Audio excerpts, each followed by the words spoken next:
नमस्कार। कैंसर एक ऐसा शब्द है जिसे सुनते ही सच कहूं तो थोड़ा डर तो लगता है। पर यह आखिर है क्या चीज? चलिए आज हम इसी को समझते हैं एक कोशिका की कहानी के जरिए। एक ऐसी कहानी जो हमारे ही शरीर के अंदर शुरू होती है। तो सवाल मन में यही उठता है कि आखिर कैंसर क्या है, ये होता क्यों है। ये ऐसे सवाल हैं जो हम सबके दिमाग में कभी ना कभी तो आते ही हैं। तो चलिए आज कोशिश करते हैं इन्हीं सवालों के जवाब ढूंढने की।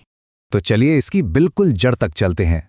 अगर साइंटिफिक भाषा में कहें ना तो कैंसर का पूरा राज बस एक लाइन में छुपा है: अनियंत्रित कोशिका विभाजन। अब इसका मतलब क्या हुआ? इसका मतलब यह है कि शरीर की कुछ कोशिकाएं, कह सकते हैं, नियम तोड़ देती हैं और बिना किसी रोक टोक के बस अपनी संख्या बढ़ाती ही चली जाती हैं।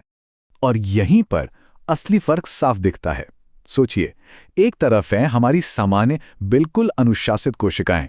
वो तभी बढ़ती हैं जब जरूरत हो और सही वक्त आने पर खत्म भी हो जाती हैं। और फिर दूसरी तरफ है ये कैंसर वाली बागी कोशिकाएं। ये किसी नियम को नहीं मानती, बस बढ़ती जाती हैं और कभी मरती ही नहीं। तो चलिए इस कहानी को बिल्कुल शुरू से शुरू करते हैं। देखते हैं कि एक सेल के लेवल पर यह बगावत आखिर शुरू कैसे होती है। देखिए, हमारा शरीर एक बहुत ही व्यवस्थित शहर की तरह है और इस शहर के नागरिक हैं खरबों कोशिकाएं। हर कोशिका का अपना एक काम है, एक तय जीवन है। वो पैदा होती हैं, अपना काम करती हैं और फिर उनकी जगह नई कोशिकाएं आ जाती हैं। सब कुछ बिल्कुल कंट्रोल में, एक सिस्टम से चलता है। लेकिन कभी कभी ये कंट्रोल बिगड़ जाता है। तब कुछ कोशिकाएं बागी हो जाती हैं। वो नियम मानने से साफ इनकार कर देती हैं और बस तेजी से अपनी गिनती बढ़ाने लगती हैं। और जब ये सारी बागी कोशिकाएं एक जगह पे इकट्ठा हो जाती हैं ना, तो उसी गांठ को हम ट्यूमर कहते हैं। तो अब अगला सवाल ये उठता है कि ये बगावत आखिर शुरू ही क्यों होती है? ऐसी क्या चीजें हैं जो इन कोशिकाओं को नियम तोड़ने पर मजबूर कर देती हैं? चलिए अब इसके कारणों और ये कितने तरह के होते हैं इसे समझते हैं। अच्छा, तो इस बगावत को हवा कौन देता है? देखिए, कई बार दुश्मन बाहर से आते हैं, जैसे कि तंबाकू का धुआं, बहुत ज्यादा जंक फूड या फिर कोई खतरनाक रेडिएशन। कभी कभी कुछ वायरसेस भी इसकी वजह बन सकते हैं।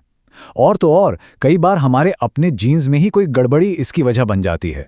और जानते हैं, इन सभी का निशाना एक ही जगह पर होता है, कोशिका का कंट्रोल सेंटर, यानी उसका डीएनए। और जैसे ही डीएनए को नुकसान पहुंचता है, बस कोशिका को सही और गलत का फर्क समझ आना बंद हो जाता है और वो पूरी तरह से बेकाबू हो जाती है।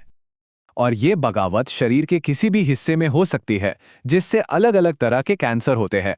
आपने नाम सुने ही होंगे, जैसे फेफड़ों का cancer, brain cancer, blood cancer जिसे ल्यूकीमिया भी कहते हैं, ब्रेस्ट कैंसर और पेट का कैंसर। ये कुछ आम प्रकार हैं। अब सोचिए, जब शरीर के अंदर इतनी बड़ी गड़बड़ चल रही हो तो क्या हमारा शरीर हमें कोई सिग्नल, कोई संकेत देता है? जी हां, बिल्कुल देता है। तो चलिए अब बात करते हैं शरीर के उन्हीं वार्निंग साइंस यानी चेतावनी संकेतों की। इन्हें आप शरीर का अलार्म सिग्नल समझ सकते हैं, जैसे शरीर में कोई नई गांठ महसूस होना या बिना किसी वजह के अचानक वजन का तेजी से घटना, कोई ऐसी खांसी जो बहुत लंबे समय से ठीक ही ना हो रही हो, या फिर कहीं से बेवजह खून आना, लगातार थकान और कमजोरी महसूस होना।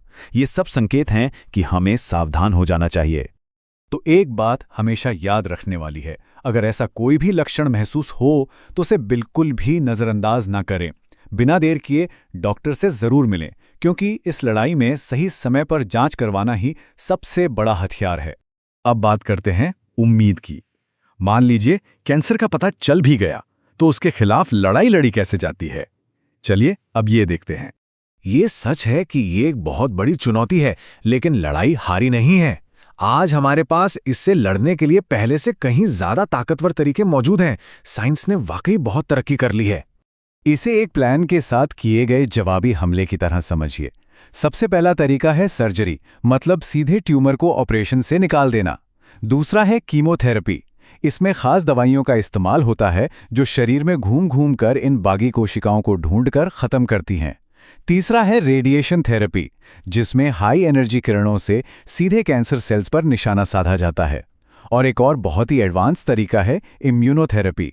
ये कमाल का है। इसमें शरीर के अपने इम्यून सिस्टम को ही इतना मजबूत कर दिया जाता है कि वो खुद इन कैंसर सेल से लड़ने लगता है।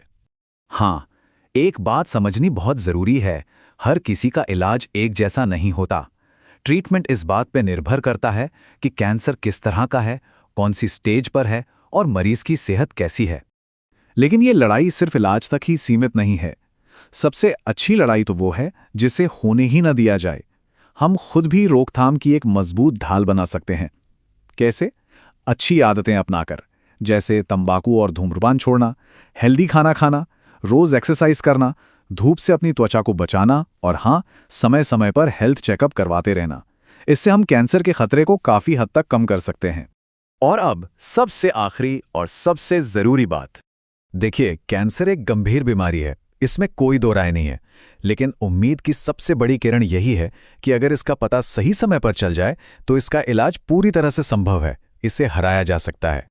तो बस एक बात याद रखिए, इस पूरी लड़ाई का जो निचोड़ है वो इस एक लाइन में है: जागरूकता ही सबसे बड़ा हथियार है। अगर हम इसके लक्षणों को, इसके कारणों को और इससे बचाव के तरीकों को लेकर जागरूक हैं, तभी हम खुद को और अपने परिवार को सुरक्षित रख सकते हैं। तो जाते जाते ये सवाल हम सबके लिए है। अपनी सेहत को बेहतर बनाने के लिए आज हम कौन सा बस एक छोटा सा कदम उठा सकते हैं? क्योंकि याद रखिए, हर छोटा कदम ही एक बड़ी लड़ाई जीतने में मदद करता है।